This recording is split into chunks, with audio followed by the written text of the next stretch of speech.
당신은 스스로에게 어떤 말을 속삭이며 하루를 시작하고 있나요? 나는 이제 늙었어.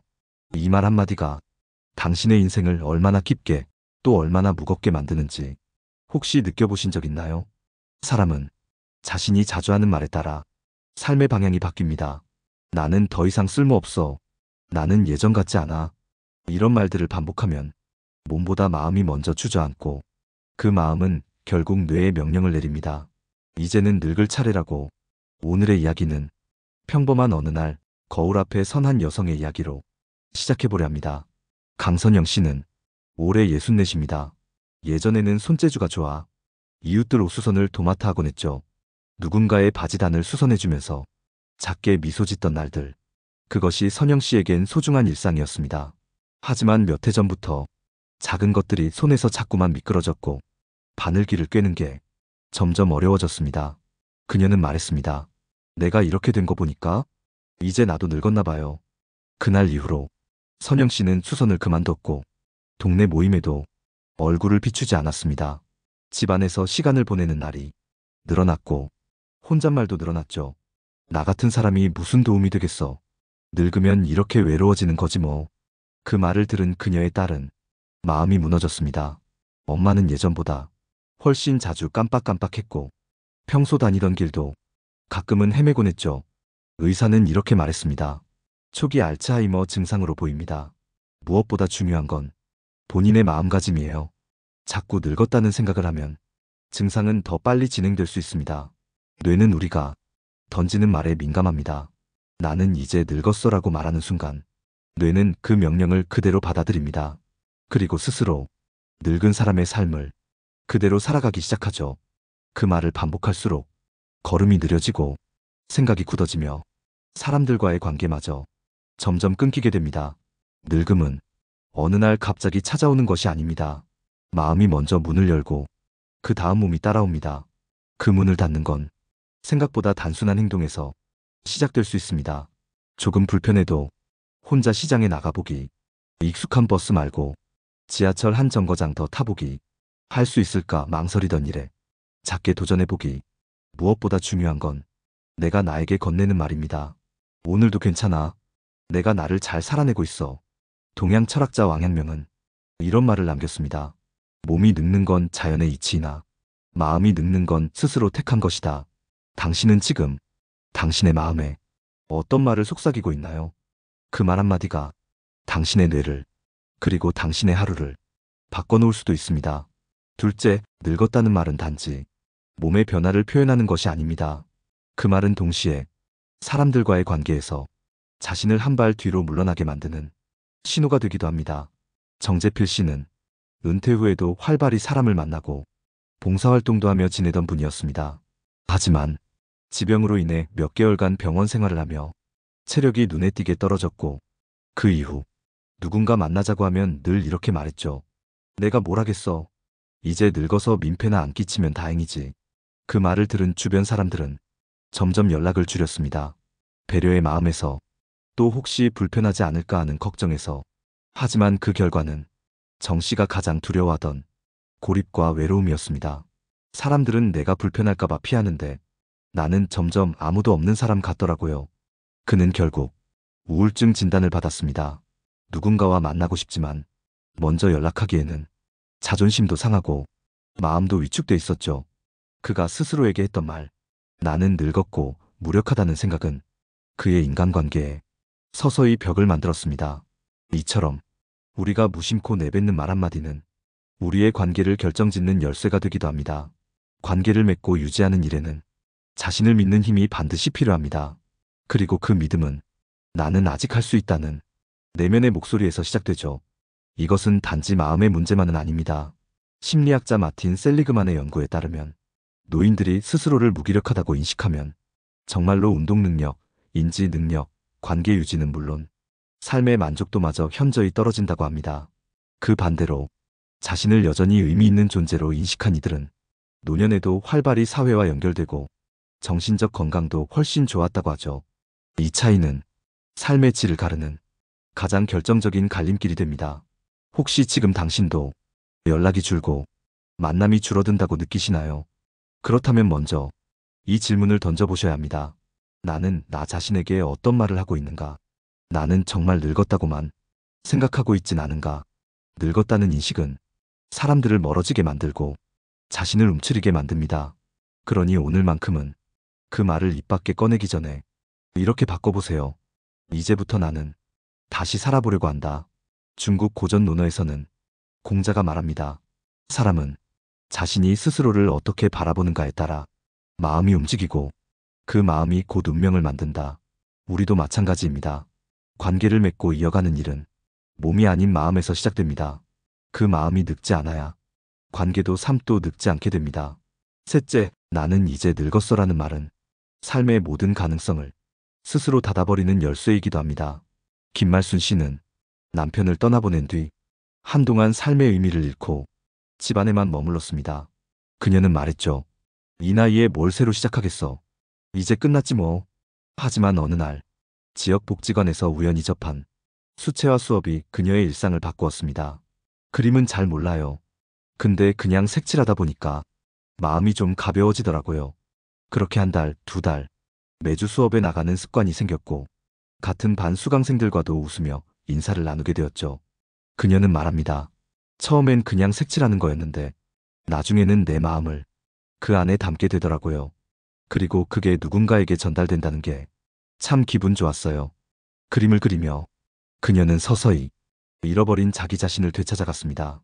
무기력한 노후를 보낼 줄 알았던 그녀는 지금 복지관 전시회에 작품을 내는 작가가 되었고 사람들에게 영감을 주는 존재가 되었죠. 늙었다는 말은 새로운 도전을 포기하게 만들고 자신을 변화시킬 기회를 놓치게 만드는 주문과도 같습니다.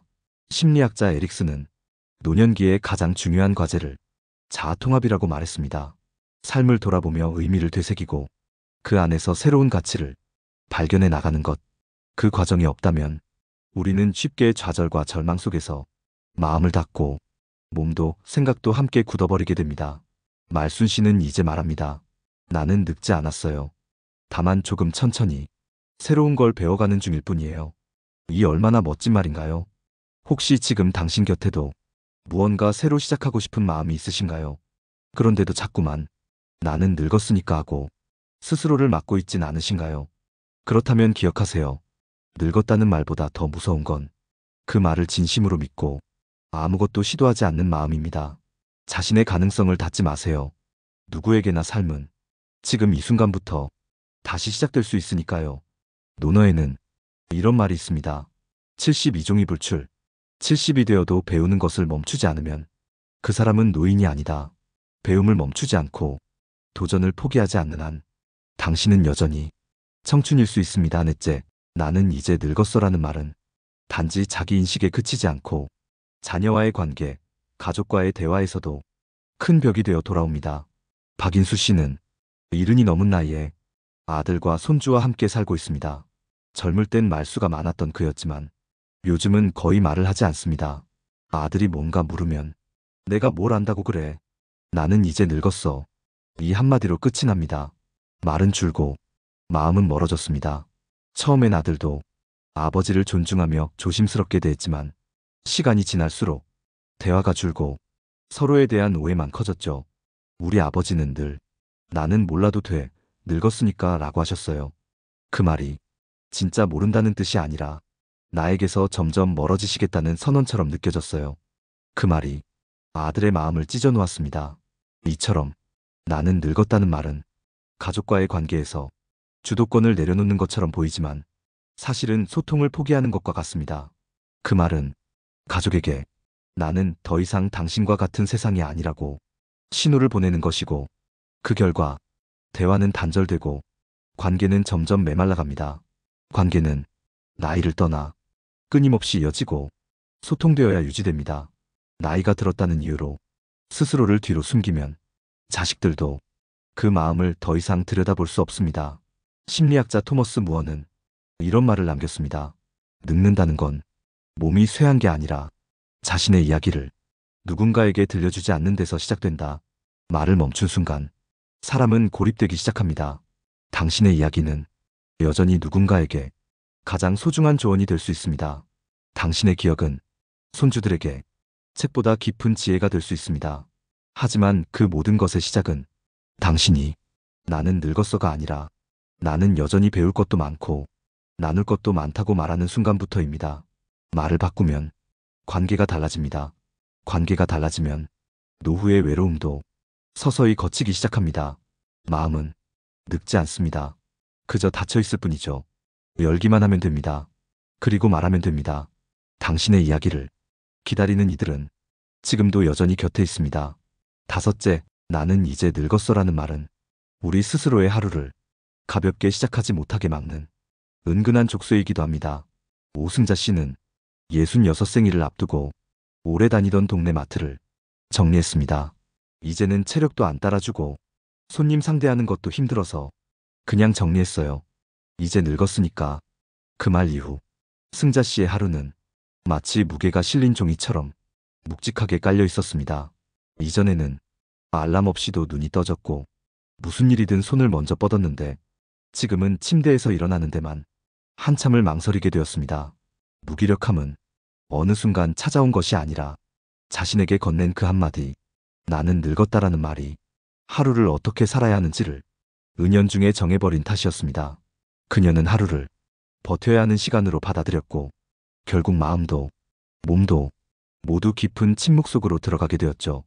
하지만 어느 날 오랜 단골 손님이 승자 씨의 안부를 묻기 위해 문을 두드렸습니다. 사장님, 여기서 사라지니까 뭔가 동네가 허전해요. 이제 뭐 하시고 지내세요? 그 말에 승자 씨는 잠시 멈칫했지만 곧 이렇게 말했죠. 뭐, 그냥 이제 늙었으니까 쉬어야죠. 단골은 웃으며 말했습니다. 그래도 사장님이 여기 계셔야 사람들한테 따뜻한 인사가 전해졌는데요. 그 말 한마디가 승자 씨 마음에 파문을 남겼습니다. 그리고 다음 날 그녀는 시장 골목 작은 카페에 자리를 잡았습니다. 손님이 많이 올 것도 아니고 돈을 벌 것도 아니지만 그냥 사람들을 마주하는 하루가 그리워서요. 그녀는 하루의 시작을 바꾸었고 그로 인해 삶의 속도와 색깔이 조금씩 변하기 시작했습니다. 이처럼 우리가 어떤 말로 하루를 시작하느냐에 따라 그 하루의 표정이 바뀝니다. 나는 늙었어라고 말하면 그날은 이미 자신을 포기한 날이 되고 나는 오늘도 살아낸다라고 말하면 그날은 자신에게 주어진 새로운 기회가 됩니다. 명상가 틱나타는 이런 말을 남겼습니다. 아침에 눈을 뜨면 나는 오늘도 살아있다는 사실에 감사해야 한다. 그것은 또 하나의 기회다. 다시 살아볼 수 있는 노후란 더는 살아갈 이유가 없는 시기가 아니라 삶을 더 깊이, 더 천천히, 그리고 더 따뜻하게 살아볼 수 있는 두 번째 봄입니다. 당신의 하루를 포기하지 마세요. 말 한마디가 당신의 리듬을, 당신의 마음을, 그리고 당신의 미래를 바꿀 수 있으니까요. 여섯째, 나는 이제 늙었어라는 말은 우리 삶의 의미마저 흐릿하게 만드는 위험한 암시입니다. 이정자 씨는 남편이 세상을 떠난 후 긴 허무와 침묵 속에서 하루하루를 보냈습니다. 세 아이는 모두 출가했고 남겨진 건 낡은 식탁과 창밖을 바라보는 시간뿐이었습니다. 그녀는 말했다고 합니다. 나는 이제 늙었고 이제는 그저 시간을 보내는 사람이에요. 그 말 한마디에 하루는 목적 없이 흘렀고 식사는 형식이 되었으며 사람을 만나는 일도 귀찮고 멀게만 느껴졌습니다. 그런 그녀에게 전화 한 통이 찾아왔습니다. 오래전 친구였던 김선옥 씨의 전화였습니다. 너 아직도 뜨개질 잘하지? 내가 요양원 봉사 가는데 담요 좀 도와줄 수 있을까? 정자 씨는 처음엔 망설였습니다. 내가 이제 무슨 힘이 있겠니? 이젠 늙었는걸. 하지만 친구는 그녀가 예전처럼 포근한 실을 만질 수 있다는 걸 잊지 않고 있었고 그 믿음이 정자 씨의 마음을 조금씩 열게 만들었습니다. 며칠 뒤 조심스레 실을 잡고 첫 코를 뜨기 시작한 날 그녀는 잊고 있던 감각들을 되살려냈습니다. 내가 아직 이런 걸 할 수 있구나. 생각보다 손이 기억하고 있었네. 그녀는 그날 이후 조금씩 활기를 되찾았습니다. 그냥 담요 하나 짠 거지만 내가 누군가에게 도움이 될 수 있다는 게 너무 기뻤어요. 그녀는 말합니다. 나는 늙은 게 아니라 잠시 잊고 있었던 거예요. 내가 살아있다는 걸. 그 말에서 진짜 늙음이란 몸이 변하는 것이 아니라 자신이 이 세상에 쓸모 있는 존재라는 느낌을 놓쳐버리는 데서 시작된다는 걸 우리는 알 수 있습니다. 인간은 스스로의 존재를 필요하다고 느낄 때 비로소 살아있다고 느낍니다. 그 필요는 작은 일에서도 충분히 피어날 수 있습니다. 누군가의 안부에 대답해주는 것, 작은 음식을 나누는 것, 이웃과 인사를 나누는 것, 이 모두가 내가 이 세상에 아직 필요한 사람임을 증명해주는 일입니다. 철학자 알프레드 아들러는 말했습니다.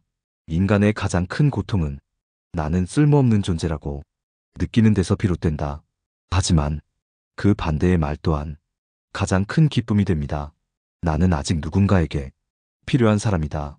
당신이 지금 그 말을 스스로에게 해줄 수 있다면 당신은 아직 늙지 않은 사람입니다. 이 세상에 존재하는 이유를 하나라도 찾을 수 있다면 그것만으로도 당신의 하루는 충분히 의미 있습니다. 우리는 인생의 어느 시점에서 한 번쯤 이런 생각을 합니다. 이제는 많이 늙었구나. 예전 같지 않네. 내가 있어도 달라질 게 없지. 하지만 오늘 우리가 나눈 이야기들은 그 말이 어떤 결과를 가져오는지, 그 말이 삶에 어떤 색을 씌우는지를 분명히 보여줍니다. 첫째, 나는 늙었다는 말은 뇌를 진짜 늙게 만듭니다. 자신의 몸과 마음에 늙음의 신호를 반복해 보내는 순간 그 말은 예언처럼 현실이 되죠. 둘째, 그 말은 인간관계 속에서도 자신을 뒤로 물러나게 만듭니다.